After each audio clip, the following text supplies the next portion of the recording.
ಶಿವನಿಗೆ ಸಾಕ್ಷಿಯಾಗಿ ಕಾಯುವಂತಕ್ಕಂಥ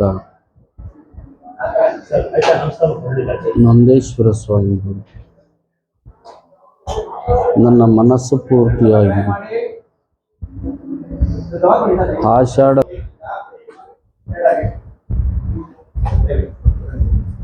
ಇವತ್ತು ಮೊಟ್ಟ ಮೊದಲ ದಿನ, ಜ್ಯೇಷ್ಠ ಮಾಸ ಇವತ್ತಿಗೆ ಕೊನೆಯ ದಿನ. ಒಂದು ಹೆಣ್ಣು,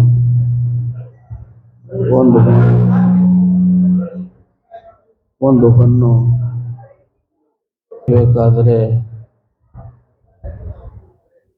ಆ ಭಗವಂತ ತಾಯಿಯ ಒಂದು ಕೃಪೆ ಬೇಕೇ ಬೇಕು. ಇವತ್ತು ಅಮಾವಾಸ್ಯೆಯ ದಿನವನ್ನ ಶ್ರೀ ಕ್ಷೇತ್ರ ಭಕ್ತ ಮುನೇಶ್ವರನ ಸನ್ನಿಧಿಯಲ್ಲಿ ನಾವೆಲ್ಲರೂ ಕೂಡ ಹಮ್ಮಿಕೊಂಡು ಆ ತಾಯಿಗೆ ನಾವು ಚಿರಋಣಿಯಾಗೋಣ. ಆಷಾಢ ಮಾಸ ಬಹಳ ಶ್ರೇಷ್ಠವಾದ ದಿನ, ಹೆಣ್ಣನ್ನು ಆರಾಧಿಸುವಂತಕ್ಕಂಥ ದಿನ. ಇವತ್ತು ನಾವು ಹೆಣ್ಣಿಗೆ ಗೌರವವನ್ನು ಕೊಟ್ಟು ಈ ಭೂತಾಯಿಯ ಪೂಜೆಯನ್ನು ಮಾಡಿದೆ ಆದರೆ ಆ ಭೂತಾಯಿ ನಮ್ಗೆ ಯಾವುದನ್ನು ಮಾಡಲ್ಲ. ಇಡೀ 330 ಕೋಟಿ ದೇವಾನು ದೇವತೆಗಳನ್ನ ಹೊತ್ತಿರುವಂತಕ್ಕಂಥ ಈ ಭೂಮಿ 180 ಕೋಟಿ ಜೀವರಾಶಿಯನ್ನ ಸಾಕುವಂತಕ್ಕಂಥ ಈ ಭೂಮಿ ಶಿವನಿಗೆ ಸಾಕ್ಷಿಯಾಗಿ ಶಿವನನ್ನ ಕೈಲಾಸದಿಂದ ಭೂಲೋಕಕ್ಕೆ ತಂದತಕ್ಕಂಥ ಎತ್ತಿನ ಪೂಜೆಯನ್ನ ಇವತ್ತು ನಾವೆಲ್ಲರೂ ಕೂಡ ಸ್ವೀಕರಿಸ್ತಾ ಇದ್ದೀವಿ. ಈ ನಾಡಿನ ಒಂದು ಜನತೆಗೆ ಈಗ ಬಂದಿರುವಂತಕ್ಕಂಥ ಸಂಕಷ್ಟ ದೂರವಾಗಿ ಕಾಲ ಕಾಲಕ್ಕೆ ಮಳೆ ಬೆಳೆಯನ್ನು ಕೊಟ್ಟು ಮಕ್ಕಳಿಗೆ ಒಳ್ಳೆ ವಿದ್ಯೆಗಳನ್ನು ಕೊಟ್ಟು ಒಳ್ಳೆ ಮಕ್ಕಳಾಗಲಿ ಎಂದು ಪ್ರತಿಯೊಬ್ಬರು ಬಯಸಿರುತ್ತೇವೆ. ಆದರೂ ಗುರು ಒಬ್ಬನೇ, ಕಲಿಯುವರು 100 ಜನ. ಈಗ ಒಂದು ಸ್ಕೂಲ್ ಹೋಗಿ ನಾವು ಸೇರ್ಕೊಂಡ್ರೆ ಶಿಕ್ಷಕರು ಒಬ್ಬರೇ ನಮಗೆ ಪಾಠ ಕಲಿಸೋದು. ಒಬ್ಬರು 100ಕ್ಕೆ 100 ತೆಗೆದಿರ್ತಾರೆ,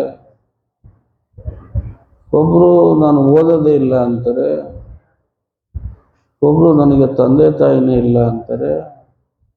ಅನೇಕ ಥರಗಳನ್ನು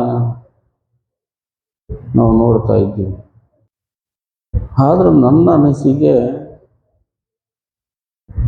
ದೇವಾನ ದೇವತೆಗಿಂತ ಮೊಟ್ಟ ಮೊದಲು ನಮಗೆ ಜನ್ಮ ಕೊಟ್ಟಂತಕ್ಕಂಥ ತಂದೆ ತಾಯಿಯನ್ನು ಪೂಜಿಸಬೇಕು. ಯಾಕೆ ಮಾತನ್ನು ಹೇಳ್ತೀನಿ ಅಂದರೆ, ನೆಕ್ಸ್ಟ್ ಬರುವಂತಕ್ಕಂಥ ಗುರು ಹುಣ್ಣಿಮೆ. ಗುರು ಯಾರು? ಗುರು ವಿಷ್ಣು, ಗುರು ಬ್ರಹ್ಮ, ಗುರು ಮಹೇಶ್ವರ, ತಸ್ಮೈ ಶ್ರೀ ಗುರುವೇ ನಮಃ. ಅಂದರೆ ಎಲ್ಲವನ್ನೂ ಕೂಡ ನಾವು ಆ ಪರಶಿವನಿಗೆ ಹಾಕಿರ್ತೀವಿ.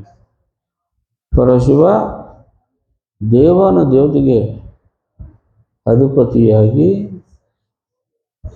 ಜಗತ್ತನ್ನು ಸಾಕುವಂತಕ್ಕಂಥ ಜೋಳಿಗೆಯನ್ನು ಕಟ್ಟಿ ಭಿಕ್ಷವನ್ನು ಬೇಡಿ ಭೇದ ಭಾವನೆ ಇಲ್ಲದಂತೆ ಬಾಳಿದವನು ಪರಶಿವ ಒಬ್ಬ. ಅಂಥ ಒಂದು ಗುರು ಪೌರ್ಣಮಿ ನಾಳೆ ಬರುವಂತಕ್ಕಂಥ 29ನೇ ತಾರೀಕು ಬುಧವಾರ ದಿನ ಪ್ರಾರಂಭ ಇರ್ತದೆ ಈ ಜಾಗದಲ್ಲಿ. ನೆಕ್ಸ್ಟ್ ಬರುವಂತಕ್ಕಂಥ ಅಮಾವಾಸ್ಯೆ. ಹೆಣ್ಣು ಎರಡು ಕಣ್ಣಿದ್ದಂಗೆ. ಹೆಣ್ಣು ನಮ್ಮ ಬಾಳನ್ನು ಬೆಳಗುವಂತಕ್ಕಂಥ ಒಂದು ಹೆಣ್ಣು. ಒಂದು ಹೆಣ್ಣು ಒಂದು ಮುತ್ತೈದೆಯಾಗಿ ಮಡದಿಯ ಅವಕಾಶವನ್ನು ಪಡೆದು ಬಾಳುವುದಕ್ಕೆ ಒಂದು ಕಾಲ ಇದೆ. ಏನಪ್ಪ ಅಂದರೆ, ಕೈ ತುಂಬ ಬಳೆಯನ್ನು ತೊಟ್ಟಿ, ಕಾಲಿಗೆ ಕಾಲುಂಗರವನ್ನು ತೊಟ್ಟಿ, ಕೆನ್ನೆಗೆ ಅರ್ಶಿನ ಕುಂಕುಮವನ್ನು ಧರಿಸಿ, ಹಣೆಗೆ ಅರ್ಶಿನ ಕುಂಕುಮವನ್ನು ಇಟ್ಟು, ತಲೆಗೆ ಮುಡಿಯನ್ನು ಮುಡಿದು ಧರಿಸಿದ್ದೆ. ಆದರೆ ಈ 5 ಪಂಚಭೂತಗಳು ಹೆಣ್ಣಿಗೆ ಪವಿತ್ರ ಅಂತಕ್ಕಂಥ ಮಾತನ್ನು ಹೇಳ್ತಾರೆ.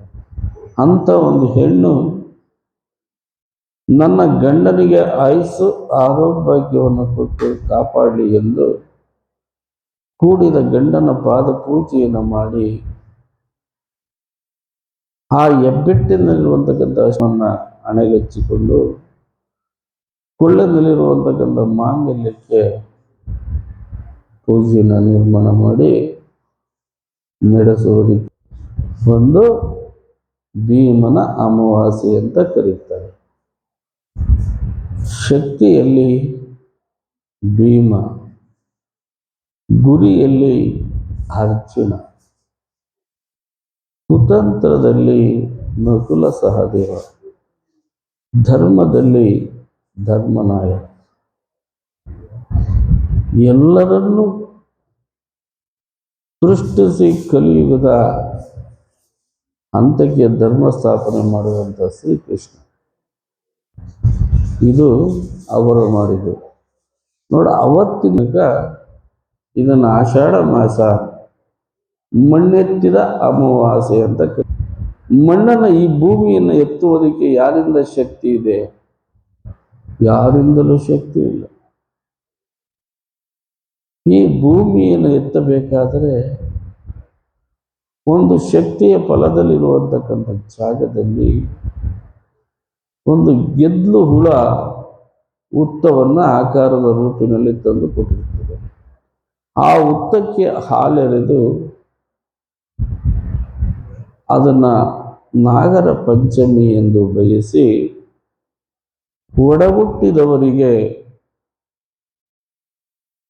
ಬೆನ್ನನ್ನು ಆ ಹುತ್ತದ ಮಣ್ಣನ್ನು ಹಚ್ಚಿ ನಮ್ಮ ಸಂಕಷ್ಟ ಹೋಗ್ಲಿ ಅಂತ ಹೇಳಿ, ಹೆಣ್ಣು ನೋಡು ಇದು ಇನ್ನು ಹಲ್ಲಿನವರೆಗೂ ಬೇಡುವಂತಕ್ಕಂಥ ಒಂದು ಶಕ್ತಿಯ ದಿನ ಇವತ್ತು ನಮ್ಮೆಲ್ಲರಿಗೂ ಸಿಕ್ಕಿದೆ. ಆ ಭಗವಂತ ಎಲ್ಲರಿಗೂ ಮೊದಲು ಜಾತಿ ಮತವನ್ನು ದೂರ ಮಾಡಿ, ನಾನು ನನ್ನನ್ನು ಬಿಡಿ, ಎಲ್ಲವನ್ನು ಕೂಡ ಬಲ್ಲವನು ಯಾರು? ಆ ಪರಮಾತ್ಮ.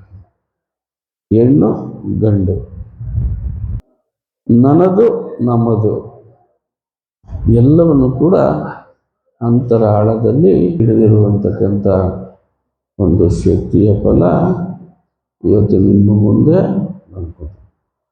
ಪ್ರತಿಯೊಬ್ಬರು ಕೂಡ ಸಾವಧಾನವಾಗಿ, ಇವತ್ತು ಯಾರು ಕೂಡ ಪ್ರಸಾದವನ್ನು ಬಿಡಬಾರದು. ಪ್ರಸಾದವನ್ನು ಸ್ವೀಕರಿಸಿಕೊಂಡು ಶಾಂತಿಯಿಂದ ಭಗವಂತನ ತಾಯಿಗೂ ಕೃಪೆಗೆ ಪಾತ್ರರಾಗಿ, ಆ ಬಸವಣ್ಣ ಸ್ವಾಮಿಗೆ ಭಕ್ತಿಯಿಂದ ಪೂಜೆಯನ್ನು ಸ್ವೀಕರಿಸಿ, ಆಂಜನೇಯ ಸ್ವಾಮಿಗೆ ಎಳ್ಳು ಎಣ್ಣೆಯನ್ನಿಟ್ಟು ನಮ್ಮ ಕರ್ಮ ಫಲವನ್ನು ಕಳೆಯುವಂತಕ್ಕಂಥ ಒಂದು ದಿನ ಇವತ್ತು. ಆಷಾಢದ ಮಾಸದಲ್ಲಿ ದೇವಿಯನ್ನು ಆರಾಧಿಸುವಂಥ ಒಂದು ಶಕ್ತಿ ನಮ್ಮ ನಿಮ್ಮೆಲ್ಲರಿಗೂ ಸಿಕ್ಕಿದೆ. ಅದೇ ರೀತಿ 29ನೇ ತಾರೀಕು ದಿನ ಗುರು ಹುಣ್ಣಿಮೆ. ಗುರುವಿನ ನೋಡೋರು ಯಾರು? ಗುರುವನ್ನು ನೋಡಬೇಕಾದ್ರೆ ಒಬ್ಬರ ಮಾನವನ ಮುಖಾಂತರ, ತಂದೆ ತಾಯಿ ಮುಖಾಂತರ, ಒಂದು ಭೂಮಿ ಮುಖಾಂತರ, ಗೋವಿನ ಮುಖಾಂತರ ಈ ಎಲ್ಲವನ್ನು ನಾವು ನೋಡಬಹುದು. ಅದಕ್ಕೋಸ್ಕರ ಆ ಭಗವಂತ ಕಷ್ಟ ಯಾವಾಗ ಕೊಡ್ತಾನೆ ಮನುಷ್ಯನಿಗೆ, ಯಾವಾಗ ಬರುತ್ತದೆ ಅನ್ನೋದು ನಮ್ಗೆ ಯಾರಿಗೂ ಗೊತ್ತಿಲ್ಲ. ಆ ಭಗವಂತನಿಗೆ ಗೊತ್ತು. ಅಂತ ಕಷ್ಟ ಯಾರಿಗೂ ಬರದೇ ಇರಲಿ, ಒಬ್ಬೊಬ್ಬರಿಗೆ ಕೆಟ್ಟದನ್ನು ಬಯಸದಂತೆ ಇರಿ. ನಿಮ್ಮ ಬಾಳು, ನಿಮ್ಮ ಮಕ್ಕಳಿಗೆ, ನೀವು ಮಾಡುವ ಉದ್ಯೋಗಕ್ಕೆ, ನೀವು ನಡೆಯೋ ದಾರಿಗೆ ಎಲ್ಲದಕ್ಕೂ ಕೂಡ ಆ ಭಗವಂತ ಒಳ್ಳೆಯದು ಮಾಡಲಿ ಅಂತ ಹೇಳಿ ಇವತ್ತು ಈ 2 ಮಾತನ್ನು ನಾನು ಮುಕ್ತಾಯ ಮಾಡ್ತೇನೆ. ಜೈ ನಮಃ ಪಾರ್ವತಿ ಪದೇ, ಜೈ ನಮಃ ಪಾರ್ವತಿ ಪದೇ, ಜೈ ನಮಃ ಪಾರ್ವತಿ ಪದೇ.